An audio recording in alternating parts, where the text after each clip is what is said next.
Good morning. Another week of this, second week officially of this online learning schedule. There are just a couple of things that I want to go over before I get into the specifics about what's going on in class this week. I hope you all are doing all right. Things are pretty weird right now. I'm feeling it as well.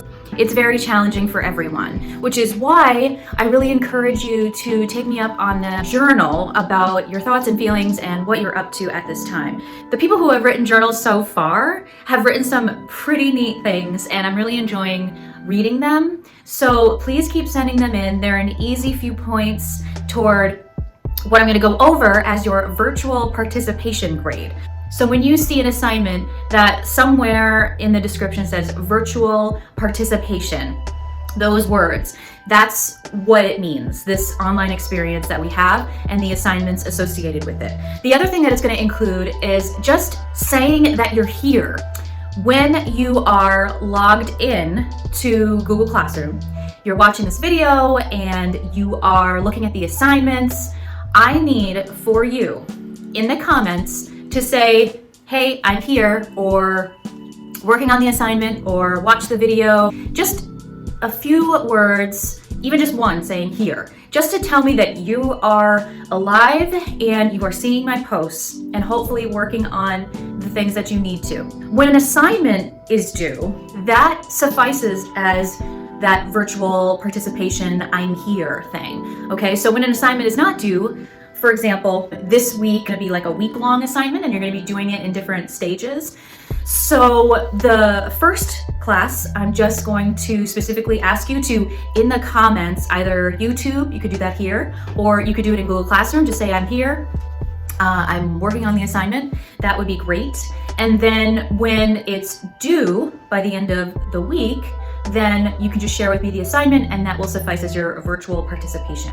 Okay, so it's really important that each class period, in one way or another, you are letting me know that you are here and you're engaged in class somehow. Okay, you guys, so for history class, I'm pretty excited because there's a podcast called Throughline, and what they do is they take a look at different events in our history and relate it to something going on today, which is totally up my alley, as you know. So recently, they did a short podcast on the 1918 flu, and a lot of really interesting information was provided during this podcast. It's not so far off from the time period that we were studying before we left school. So what I'd like for you to do this week, a couple things.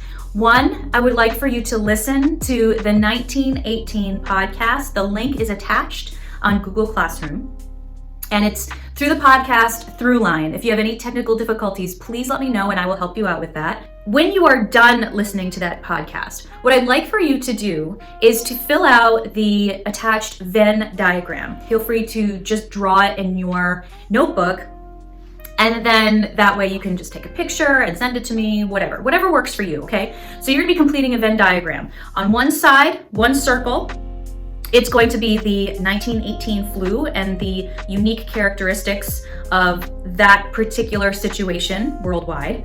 That was a pandemic as well.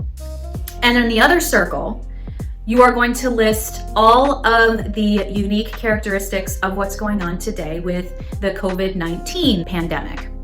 In the overlapping circles in the middle, what I'd like for you to do is think about the similarities that the two have in common. There are quite a few differences, especially in our society, how we handled things medically back then versus now, in the leadership and how it's being handled.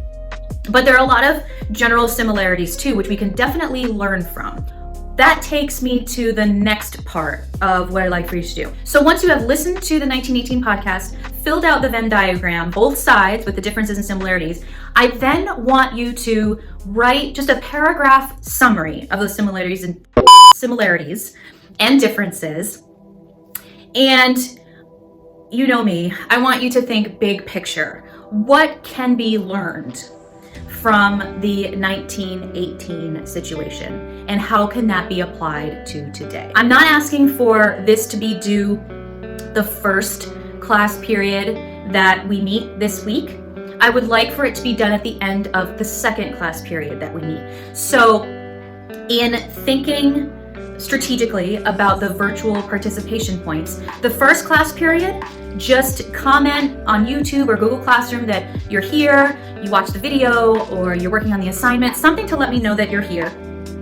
And then the second class period, just share with me your work, and that will suffice as virtual participation points. Basically, I just need to know that you're here and that you're engaged in the class. That is what's going on this week, April 6th through the 10th, and reach out to me if you have any questions, okay? So, don't be strangers. Hopefully, see you soon.